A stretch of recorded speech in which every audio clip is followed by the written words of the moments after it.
잘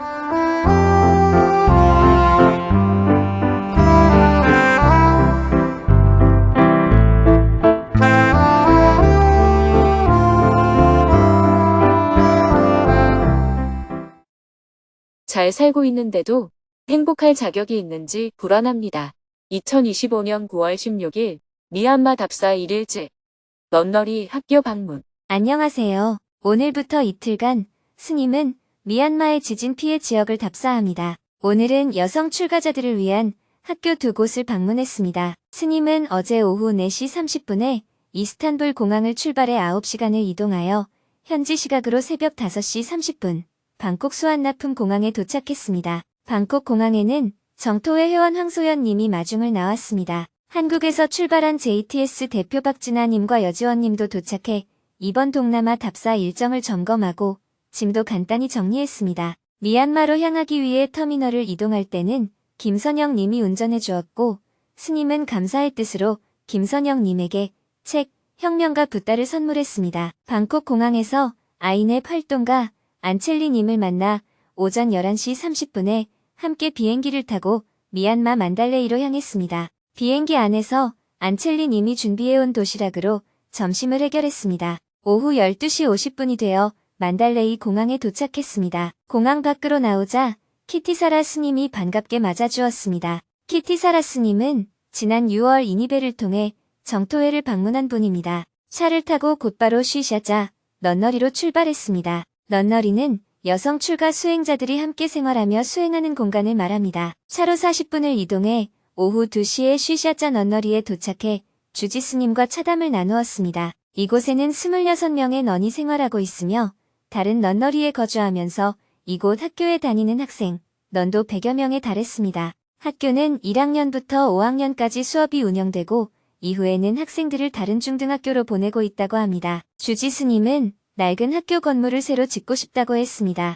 대화를 마치고 함께 학교를 둘러보았습니다. 스님이 교실을 방문하자 학생들이 합장하고 인사를 했습니다. 교실, 옥상, 기숙사, 식당을 하나하나 살펴보았습니다. 주지 스님의 말대로 건물 곳곳이 낡아 보수가 필요해 보였습니다. 주지 스님은 JTS에서 자재만 지원해준다면 노동력은 절에서 보시를 받아 조달할 수 있고 공사 관리도 신도들이 책임지겠다고 했습니다. 스님은 구체적인 신축 및 보수 계획과 견적을 보내주면 JTS에서 검토하겠다고 약속하고 런너리를 나왔습니다. 다음으로 방문한 곳은 단마구니 민트킨 런너리입니다. 이곳은 지진 피해로 학교 건물이 심하게 손상되어 있었습니다. 전체 학생 수는 600여 명인데 이 중 80%가 난민 출신이었습니다. 그중 100여 명은 기숙사에서 생활하는 여성 출가자이고 나머지 500여 명은 외부에서 통학하고 있었습니다. 이곳의 주지 스님은 인근 3위 학교까지 함께 관리하고 있었는데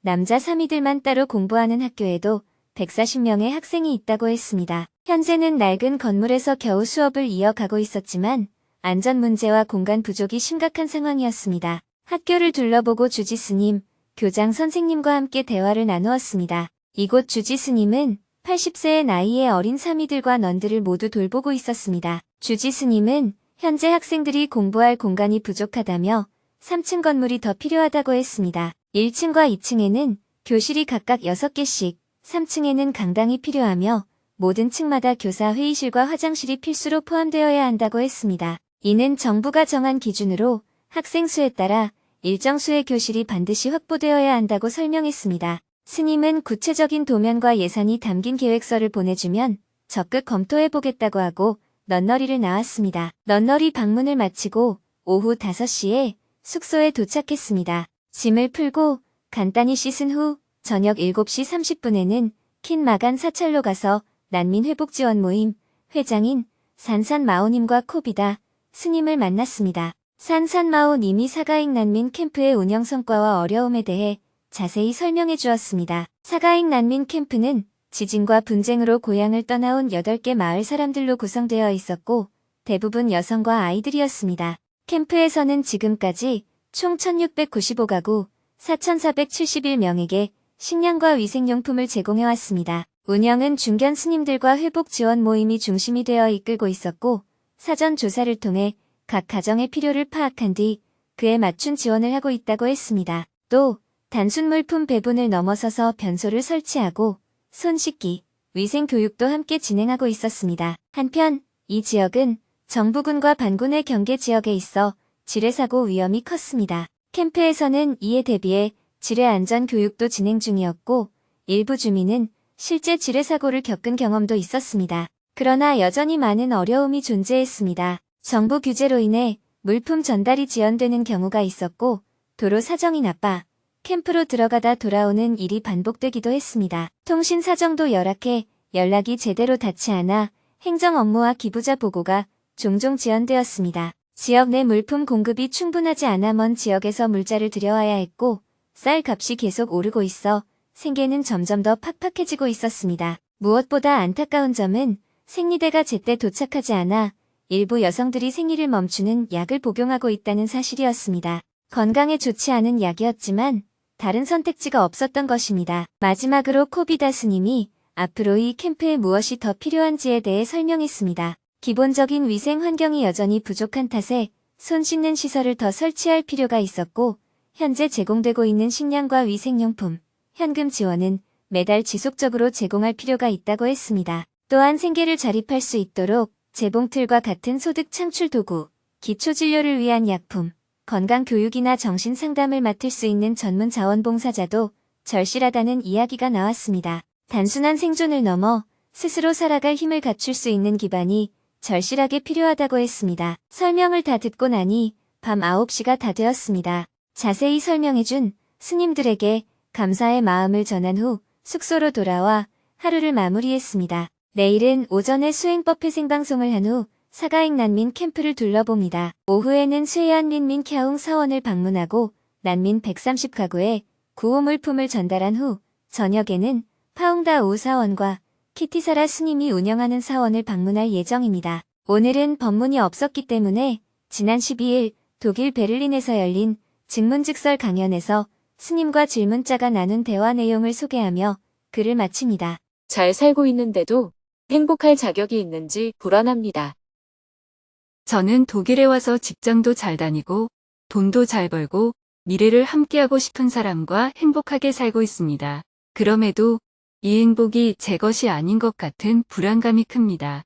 내가 행복할 자격이 있나 하는 생각이 들고 어머니께 쿨하게 용돈을 보내드리면서도 내가 이렇게 능력이 좋아도 되는지 자기 검열에 사로잡히게 됩니다. 불안한 상태로 다시 돌아가고 싶어하는 저 자신을 이해하지 못하겠습니다. 이런 불안한 마음을 어떻게 다잡고 행복을 지켜갈 수 있을지 궁금합니다. 지금 질문자는 지금의 행복에 집착하고 있습니다. 지금 남자친구와 헤어질까봐 두려워하고 있고 현재 직장도 혹시 잃어버릴까봐 불안한 것입니다. 스스로 행복할 자격이 있는지 자꾸 생각하게 되는 이유는 지금 자기가 갖고 있는 것을 지속하고 싶기 때문입니다. 부처님 가르침에 따르면 이 세상은 재행무상입니다. 어떤 것도 영원히 지속되는 것이 없습니다. 갑자기 부모님이 돌아가실 수도 있고 남자친구가 그만 만나자고 할 수도 있고 직장에서 나가라고 할 수도 있습니다. 꼭 그렇게 된다는 뜻이 아니라 삶에는 여러 가능성이 열려 있다는 뜻입니다. 던진 공이 어디로 튈지 모르는 것과 같은 게 우리 인생입니다. 그런데 공이 오른쪽으로 튈지 왼쪽으로 튈지는 모르지만 적어도 공이 튈 것이라는 사실은 알 수 있습니다. 이렇듯 불확실성 속에서도 확실한 것이 있습니다. 또 확실성 속에도 불확실성이 있습니다. 겉에서 보면 대부분 필연적이지만 아주 자세하게 들여다보면 모두 불확실한 것입니다. 그런 이치를 알게 되면 현재에 만족하면서도 미래에 대응해 나갈 수 있게 됩니다. 질문자는 현재의 좋은 상황이 미래에도 지속되지 않으면 어쩌나 하는 걱정을 하기 때문에 현재 주어진 행복마저도 만끽을 못하고 있습니다.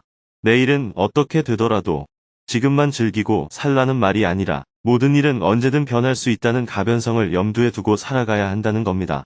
만약 남자친구가 한눈을 판다면 조금 아쉽지만 어쩔 수 없는 일입니다.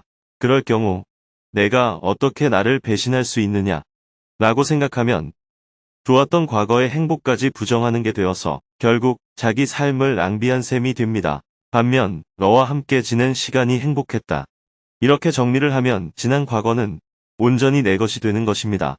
직장을 갑자기 그만두게 되더라도 그동안 회사를 잘 다녔다고 생각한다면 온전한 내 삶이 됩니다. 한국에서 독일로 와서 적응해 살듯이 이 사람 만나다가 저 사람 만나든 이 직장을 다니다가 저 직장으로 옮기든 큰 틀에서는 다 같습니다. 때로는 이전보다 더 나빠질 수도 있고 때로는 더 좋아질 수도 있습니다. 이것은 살아봐야 아는 일입니다. 현재는 이 사람이 너무 좋아서 나를 등지고 가면 낙심이 되겠지만 다른 사람을 만나서 더 좋을 수도 있습니다. 시리아에서 살다가 난민이 되어 정말 어렵게 지냈는데 독일에 와서 적응해보니 훨씬 좋다는 경우도 있습니다. 잘 됐다고 생각한 것이 결과적으로 나쁜 일이 되기도 하고 잘못됐다고 생각한 것이 결과적으로 좋은 일이 될 수도 있는 것입니다. 그래서 전화위복이라는 말도 있고 불행 중 다행이라는 말도 있는 것입니다. 저는 원래 과학자가 되고 싶었는데 스승님의 설득 끝에 스님이 되었습니다. 그래서 젊었을 때는 과학자의 꿈을 버리기가 굉장히 어려웠습니다. 그런데 55년을 스님으로 지내보니 이것도 괜찮습니다. 저는 제가 원하지 않는 길을 갔는데도 만족하는데 여러분은 원하는 일을 해놓고도 괴롭다고 합니다. 그러니 자신이 원하는가 원하지 않는가가 그 순간에는 중요한 것 같지만 길게 보면 별로 중요하지 않습니다. 요즘은 두 사람이 너무 좋아서 결혼까지 했다가 결국 헤어지는 경우가 많은데 조선시대에는 얼굴도 못 보고 결혼했어도 잘 사는 사람들이 많았잖아요. 몽골에서는 남자가 다른 부족에 가서 여자를 납치해 와서 결혼합니다. 납치해서 돌아오는 길에 여자 부족에 잡히면 죽지만 자기 부족까지 무사히 도착하면 결혼하는 것입니다. 여자 또한 납치 과정에서는 끝까지 저항하지만 끝내 남자의 부족까지 오게 되면 결혼을 승낙합니다. 그러니 지금 당장 좋은 것만 생각하지 말고 다양한 가능성을 열어놓고 바라보는 자세가 필요합니다. 여러분은 한 직장에 정규직으로 오래 다니는 것을 선호하는데 사람이 무엇 때문에 태어나서 한 직장에만 다녀야 할까요? 한 직장만 고집할 필요가 없습니다. 행복을 영원히 지속하고 싶다는 헛된 생각을 하면 지금의 행복마저도 제대로 못 누리게 됩니다. 미래의 가능성을 조금 열어놓고 살면 현재에도 만족하게 됩니다. 감사합니다. 잘 알았습니다.